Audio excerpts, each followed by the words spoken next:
हमारी कहानियां देखने वाले 80% लोग ऐसे हैं जो हमारी वीडियोस एंजॉय तो करते हैं, लेकिन उन्होंने हमारा चैनल अभी तक सब्सक्राइब नहीं किया है। अगर आप उन 80% लोगों में से हैं, तो बस आपको एक छोटा सा काम करना है। इस वीडियो के नीचे आपको एक सब्सक्राइब बटन दिख रहा होगा, बस उस सब्सक्राइब बटन को दबाना है। बस इतना सा काम करना है आपको, और लगे हाथों बेल आइकन भी प्रेस कर देना, ताकि हमारी लेटेस्ट वीडियो आते ही आपको सबसे पहले पता चले। रेखा जी अभी अभी अपने पति मुकुल जी के लिए कॉफी बनाकर किचन से निकली ही थी कि सामने से लता को आता देखकर उनका पारा चढ़ गया।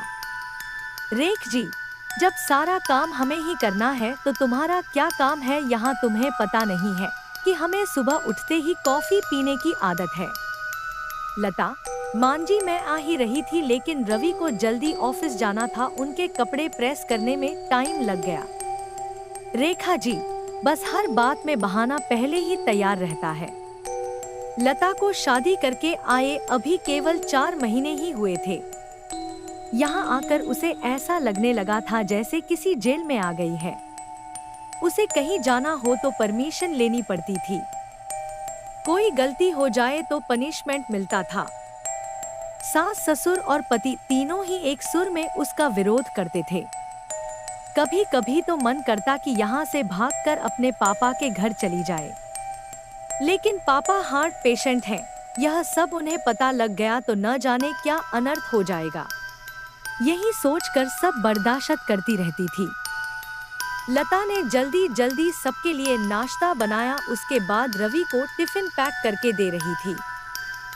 तभी रवि ने आवाज दी, रवि, लता क्या कर रही हो? इतना टाइम नहीं है, मेरे पास कार चला के नहीं जाना है? मेट्रो में कितना समय लगता है तुम्हें पता है?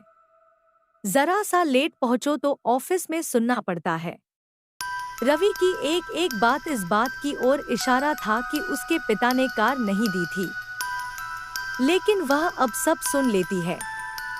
पिता को कैसे बताएं कि जिन्हें आपने उसका जीवन साथी चुना था, वह पैसों का लालची है। एक दिन शाम को रवि घर आया तो उसने अपने पापा से बात की। रवि, अब मुझसे नौकरी नहीं होती। वो आपके पुराने दोस्त शर्मा जी मोटर पार्ट बनाते हैं, मैं चाहता हूँ कि उसकी सप्लाई शुरू करूँ पापा, लेकिन बेटा उसके लिए तो कम से कम 10 लाख रुपए चाहिए होंगे, वो कहाँ से आएंगे? रवि, वही सोच रहा हूँ। तभी लता चाय बना कर लाती है। रवि, लता, तुम अपने पापा से कुछ पैसे उधार ला सकती हो? लता का सब्र जवाब दे चुका था। रोज रोज के तानों से दुखी होकर उसने जवाब दिया, लता, रवि, मेरे पिता के भरोसे मत रहना, उन्होंने मेरी शादी करके अपना फर्ज पूरा कर दिया। अगर आपको नौकरी करने में दिक्कत है तो मुझे जॉब करने दो, दोनों मिलकर कमाएंगे। यह सुनकर रवि का पारा चढ़ गया। रवि, क्या बकवास कर रही हो? ज्यादा जुबान चलने लगी है। लता, रवि, मैं बहुत बर्दाश्त कर चुकी हूँ, इसलिए मैंने जॉब करने का फैसला किया है। रवि, नहीं, हमारे घर में यह सब नहीं होता, तुम्हें जॉब करनी है तो अपने घर चली जाओ। लता, मुझे पता था आप यही कहेंगे। मैंने वकील से बात कर ली है, मैं जल्द ही तलाक ले लूंगी। यह सुनकर रवि और उसके पिता के हाथ पांव फूल गए। तभी रेखा जी वहां आ गई। रेखा जी, देख लिया बहू को सिर पर चढ़ाने का नतीजा, निकाल दे इसको घर से बाहर। लता, ठीक है, मैं पुलिस को फोन कर देती हूँ, आप मेरा सारा सामान और दहेज वापस कर दीजिए, साथ ही हर महीने अपने पति की कमाई का आधा हिस्सा मैं कोर्ट से ले लूंगी। इस मकान में भी मेरा हिस्सा है, आधा मकान मेरे नाम कर दीजिए। रेखा जी, सुनो ये क्या कह रही है? मुकुल जी, बेटी ऐसी बातें क्यों कर रही है? आज के बाद हम तुझसे कभी कुछ नहीं कहेंगे, तू अपने कमरे में जा।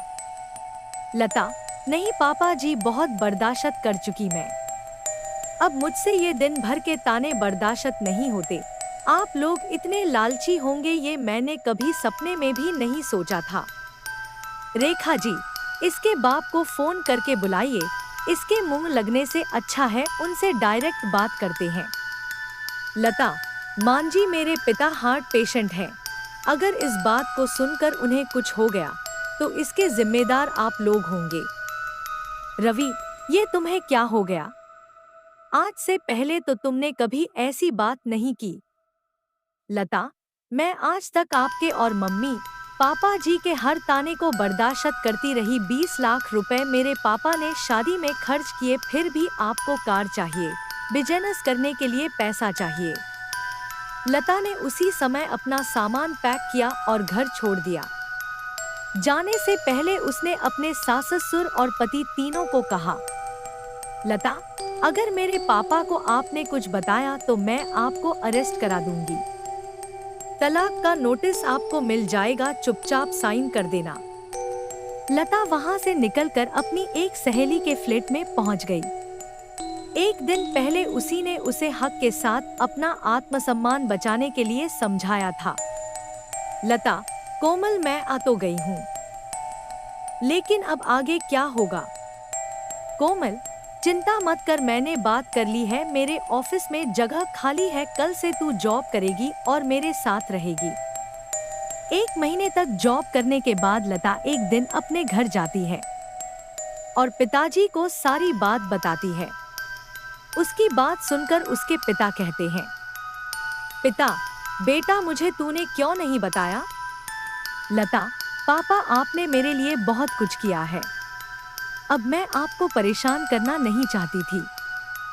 पिता, बेटी, मैं इतना कमजोर नहीं हूँ, तू चिंता मत कर, घर आ जा। लता, नहीं पापा, मुझे कुछ समय दीजिए, अपने पैरों पर खड़ा होने दीजिए, अपनी एक पहचान बनाने दीजिए। कुछ ही महीने केस चलने के बाद रवि और लता का तलाक हो गया। रवि को पूरा दहेज और 30 लाख रुपए देने पड़े, साथ ही हर महीने अपनी सैलरी का एक हिस्सा वह कोर्ट में जमा करवाता था।